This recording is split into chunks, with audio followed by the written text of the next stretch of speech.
Resident Evil is a long-running franchise dating back to the late 90s. It can be intimidating to get into, especially with all 9 mainline games and even more spin-offs. But if you had to pick one, just one to get your foot in that loading screen door, which one would it be? Which game will pull you in and make you a fan of Resident Evil? If you ask me, I think it's Resident Evil 4. But why? Why should you play a game that came out in 2004? What makes this a good entry point into the series? Why wouldn't you start with the one that so famously gave us the Jill sandwich? Jill sandwich. You're right. Or the one that everyone agrees is the greatest Resident Evil game of all time? Well, sit back and strap in, because I'm here to tell you why you should play Resident Evil 4. Got something that might interest you.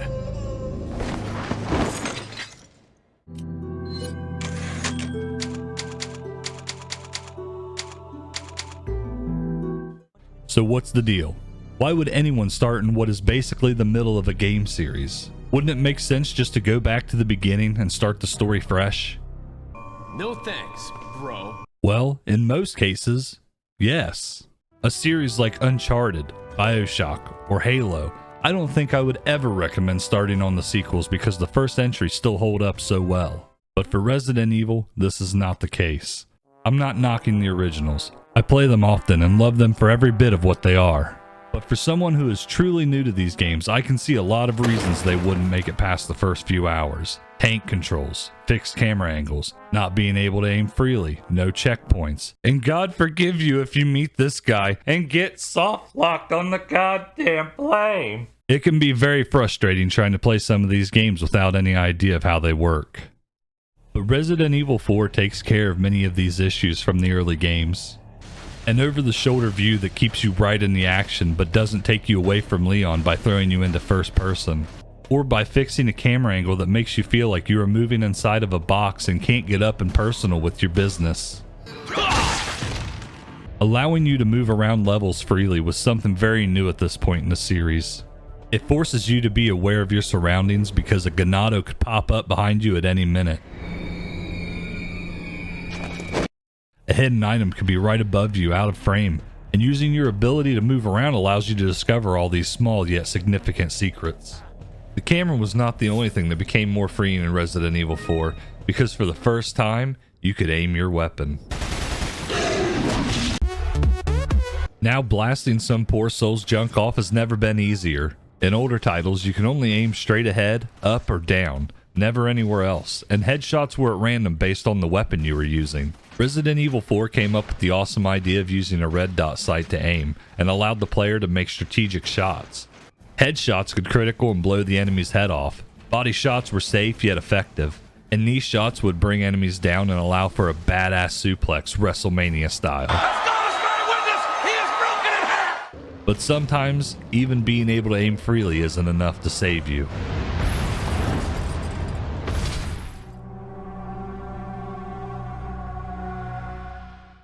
Which brings me to my next point. Resident Evil 4 is easier.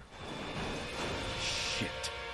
Resident Evil 4 has a checkpoint system so that if you die, you load back in at a certain point in the level. And if you die enough, the game will adjust on the back end, making it easier if you are really struggling. In older RE titles, this is not the case. For instance, to save, you have to have an ink ribbon and use a typewriter in one of the few safe rooms.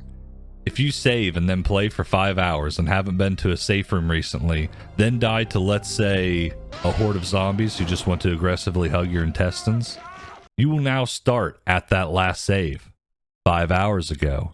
This is fun. As I said before, I love these games and I'm completely used to these mechanics as I have grown up on them. But for someone new, I think having some forgiveness would improve their experience. Now, I know what you've been thinking. But Fez, if I start at the 4th entry, won't I miss out on a story that came before? And to that I say, no. At the very beginning of Resident Evil 4, Leon goes into the backstory of the first 3 games when you're banging out to one of the sickest tracks in gaming history.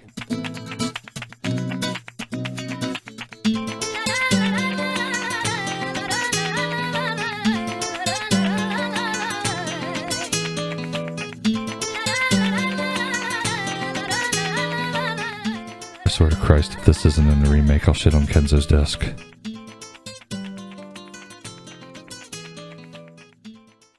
Without going into too much detail, you can figure out that Leon was a part of something big that came before. You figure out that a pharmaceutical company named Umbrella was the bad guy and the reason that Raccoon City got destroyed. He tells you how long it's been since those events happened, and even later in the game you get more information given to you about how he got trapped in Raccoon City on his first day as a member of the RCPD. All in all, you get a good summary of what happened for the first 3 games without having to know every minor detail of what went on. By this point, I probably already have you convinced to play Resident Evil 4, but there's so much more to talk about besides why it's different than the other games that came before it, and why it's a great jumping on point. So just to make sure I really convinced you, let's talk about all the other reasons you should play. Resident Evil 4.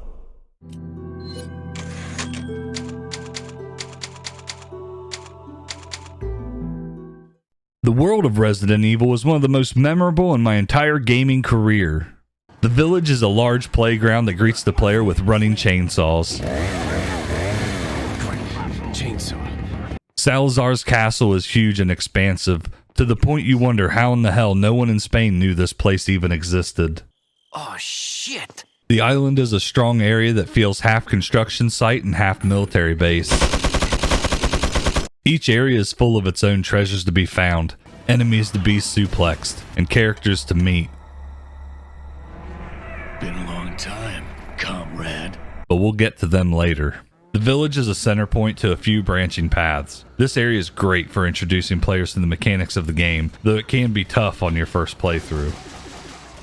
It gives you an open area with enough space to get around the attacking Ganados, but when they bring out the chainsaw, you learn that no amount of health can fix decapitation.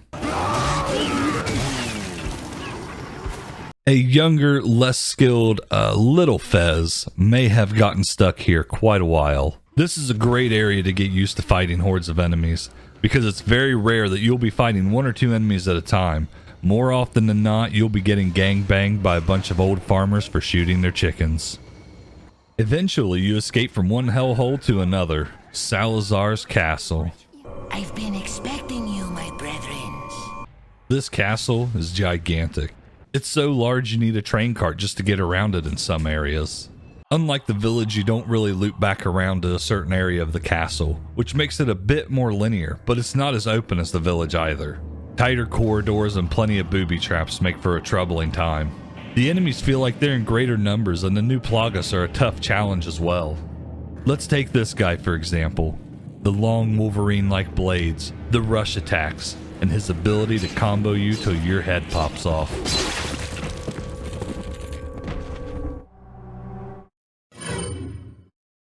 Or how about this fucking room? This looks like a decent open space to fight in, right? Wrong. This room doesn't care about how good you think you are. It will give you the gift of fisting and keep on giving it. Just when you thought you killed all of them, more spawn. Then you think you made it out, but then even more spawn. Oh, fuck yeah, this is the shit. Kill me now. It's like it never ends, but when it finally does end, you will exhale and think, damn, that was tough. And then just realize it's not that bad. And you're just shit at the game.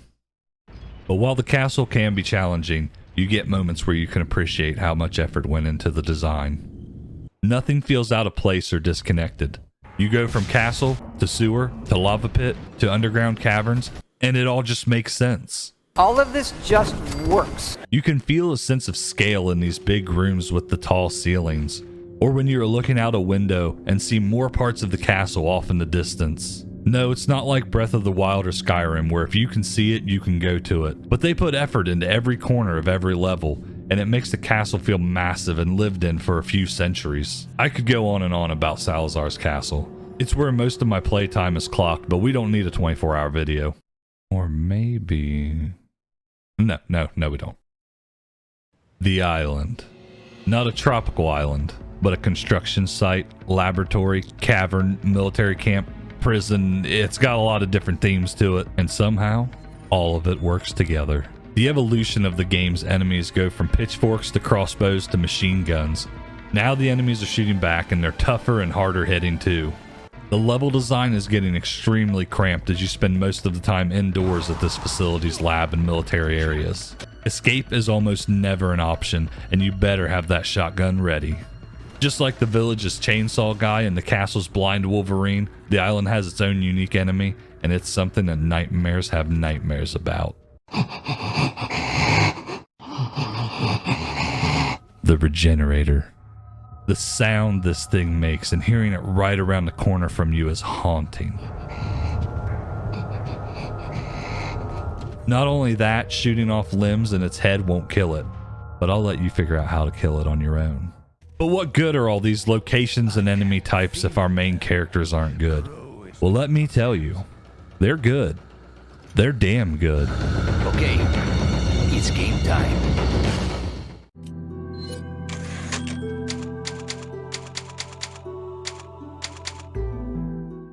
First up on our list, we have Leon Scott. Louis Sarah. Leon Scott. Louis Sarah. We have Leon Scott. Louis Sarah. All right. Yay.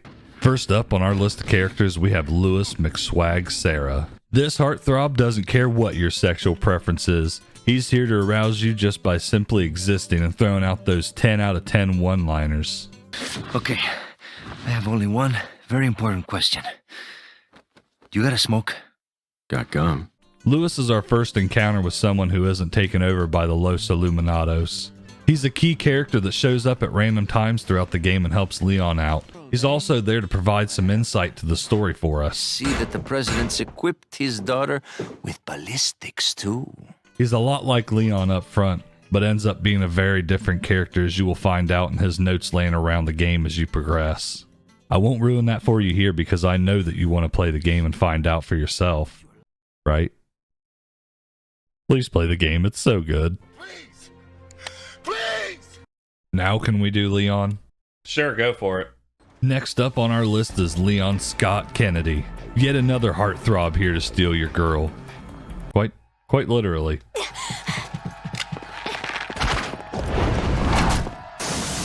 He is our main character and who we'll play as throughout the game. Leon was a member of the Raccoon City Police Department in Resident Evil 2, and after escaping Raccoon City has since joined the Secret Service and is working directly for the President of the United States. He is assigned a mission to investigate a possible sighting of the President's missing daughter in a remote village in Spain. He is the guy. He is my personal favorite of the franchise, and I fanboy him like a teenage girl. He is a total badass that delivers so many quotable one-liners he's impossible not to love. Where's everyone going? Bingo? He might be too cool for school, but he's not annoyingly overcool. It's like he's that cool kid that will hang out with the nerds and play D&D rather than shove them in a locker. He's just a totally likable character that I feel like everyone will love. But you know who we don't love? Yeah. Her. I'm not knocking the voice actor for Ashley. She does a great job delivering the lines. It's honestly on the writers for making her kind of annoying.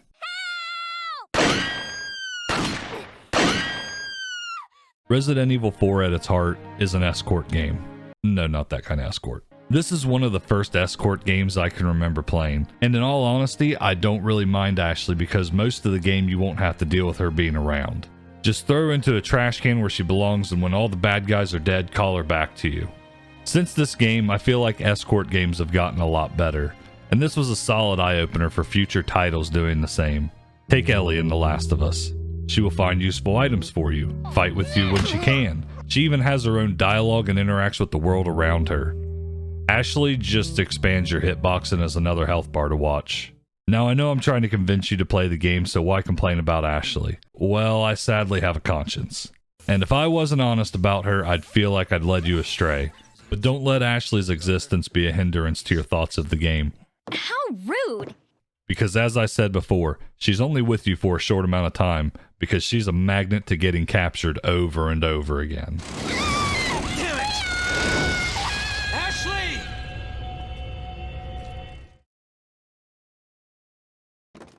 Leon. Long time no see. Well, if it isn't the bitch in the red dress. Ada Wong is also a returning character from the series, but she remains a mystery throughout this game. She shows up every now and then and almost always saves Leon when she does show up. She clearly has her own motives throughout the game and really sells the am I good or am I bad acting. It feels like she's on your side, but only as long as it benefits her. Need a ride, handsome? Okay.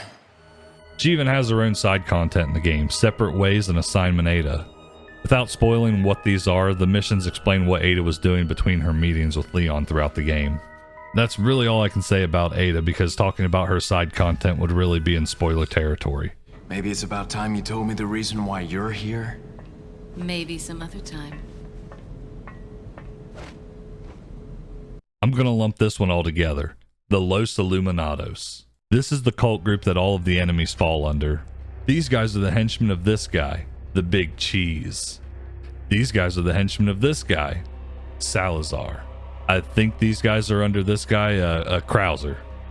All of these guys are under the main bad guy, Sadler, except Krauser, who is kind of under Sadler, but is also like Ada in that he is out for himself, so he's not into commitment with Sadler, and the relationship is a little rocky simply because I'm American.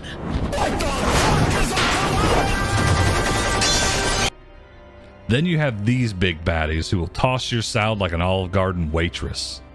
I think these guys fall under these guys, but then this kind of stuff happens. So I lump them with Krauser and Ada in the category of they're out for themselves and have their own agenda. Shrek on Roids boy is the El Gigante. Swimmy Salamander boy is the Del Lago. This fucking thing and more. I don't want to give away everything, but the Los Illuminados come in such a huge variety of enemies and have so many memorable fights that it'll always require you to be ready. And last but not least, Got something that might interest you. this is peak character design. Merchant. No more, no less information than that. He is the go-to guy to buy any and all upgrades and new weapons. You can expand your inventory through him, get treasure maps, buy healing items. He is also the reason you want to explore all of these areas you visit to find as many of the game's hidden treasures as possible. What are you selling? You will run into this guy constantly. His business strategy is always to be right around the corner. Even when you have just finished fighting for your life, there he is, waiting to sell you the next best thing in Plaga Slain.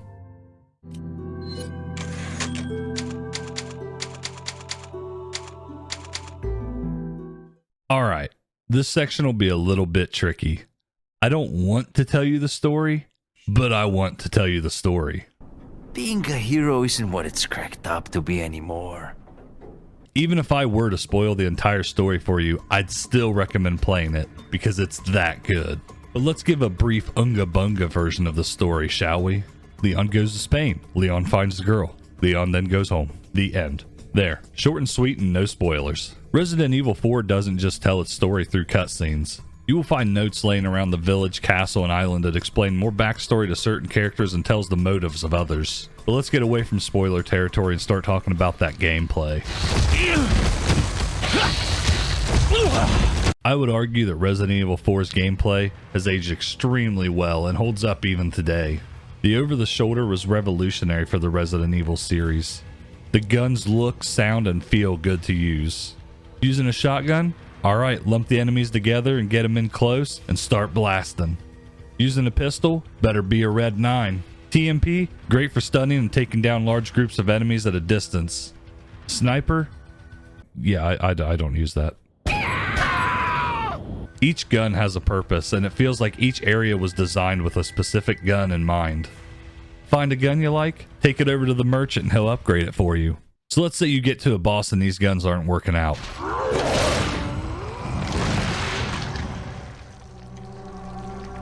Well, Resident Evil 4 has a solution for that. Let's lay out the scene. You get to a boss. He's whipping your ass over and over again. You just can't seem to beat them no matter what you do. But you've been gathering treasure and all the enemies are dropping money. You can buy this bad boy. Stranger, stranger.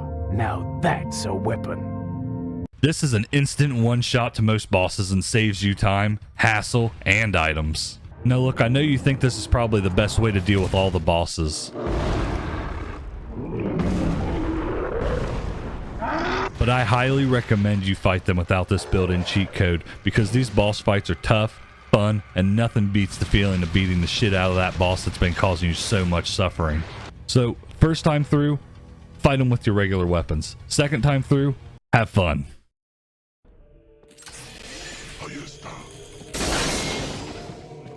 Okay, I have something to tell you that you aren't going to like. I promise it's not that bad.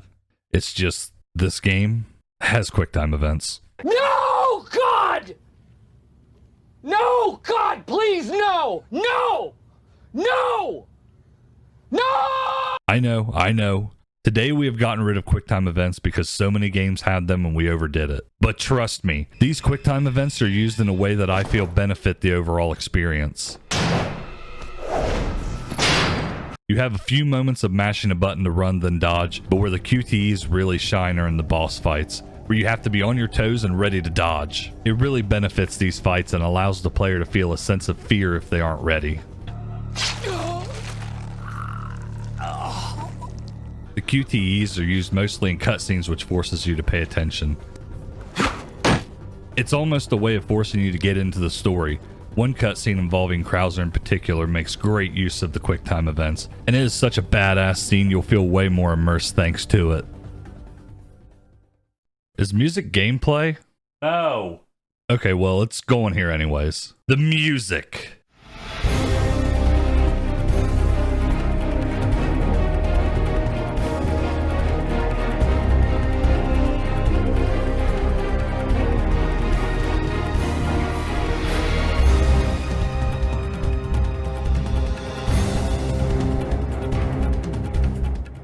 The music in this game is perfect, from the calm, soft sounds of the save room and typewriter theme,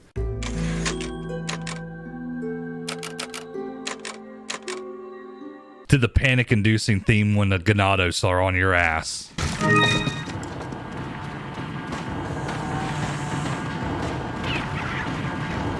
There is no better feeling than fighting off a pack of villagers and entering a room to this.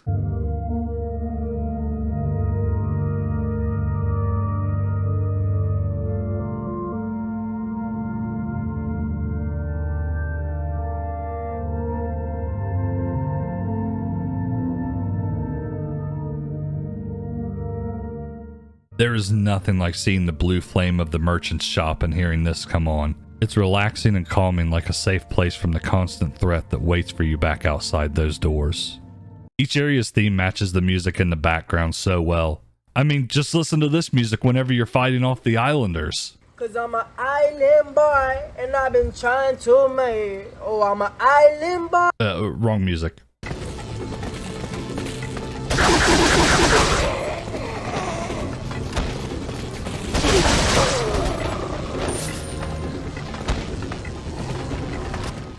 It just fits the military camp theme of the level and wraps it all together.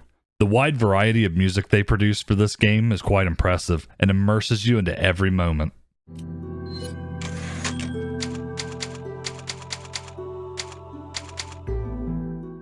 If you were like me, you can probably burn through Resident Evil 4 between 8 to 12 hours. Well, if that was all of the game, then it just wouldn't be worth playing. But when you beat the game, you unlock additional items. An infinite rocket launcher, the Matilda, a goddamn plasma rifle, not to mention the costumes you can unlock. Tired of Ashley being carried off? Put her in a suit of armor and she's so heavy she can't be carried away and can't be hurt. Depending on the costume you choose will affect how Ada looks in the game as well. Unlockables are something that's missing in today's games unless they're in a paid battle pass. None of that here, just good old challenges to complete to unlock specific items. It's glorious. What's that? You don't want to play through the story again?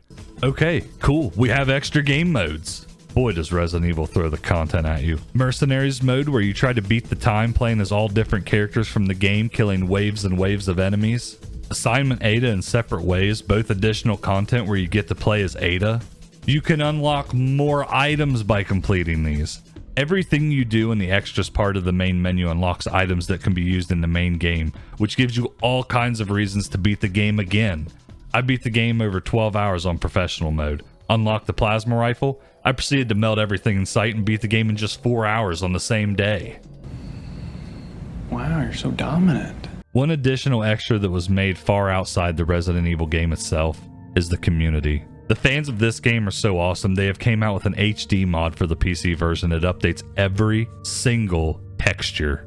The game looks amazing with this mod, and if you are playing on PC, I cannot recommend it enough. It's fantastic. I'll leave a link to it in the description below. Check it out.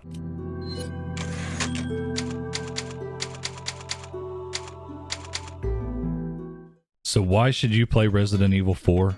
It's overall a fantastic game and stands the test of time over 15 years later. It has a great world and even better enemy variety that make the game tough yet rewarding. The boss fights are some of the most memorable, and the characters themselves will leave a mark that will have you thinking about them long after the credits roll. The gameplay has aged well thanks to the leap to over-the-shoulder perspective and some great animation that still holds up today. It's one of my favorite games of all time, and I cannot recommend it enough. It might be in the middle of the series at the moment, but it's such a great jumping on point for new players because of its story being so unique. I feel like it'll pull you right into the fandom, and after beating it, you'll want to play the rest of the games as well. Yes, even that one. So what are you waiting for? I'm sure I convinced you to play the game, so grab it on Steam. Grab it on PSN, Xbox, Switch, Wii, GameCube, PlayStation 2, any platform you choose. It's everywhere. So let me know in the comments. Have I convinced you? Have you already played it, and have I convinced you to play it again? Are you playing right now and feel the urge to start over just because of me? Time. I hope this video has helped you make your decision on whether or not you should play this game. And I hope, no, I demand that decision is yes. Very cute. Until next time. Hasta luego. And save the damn dog, you psycho.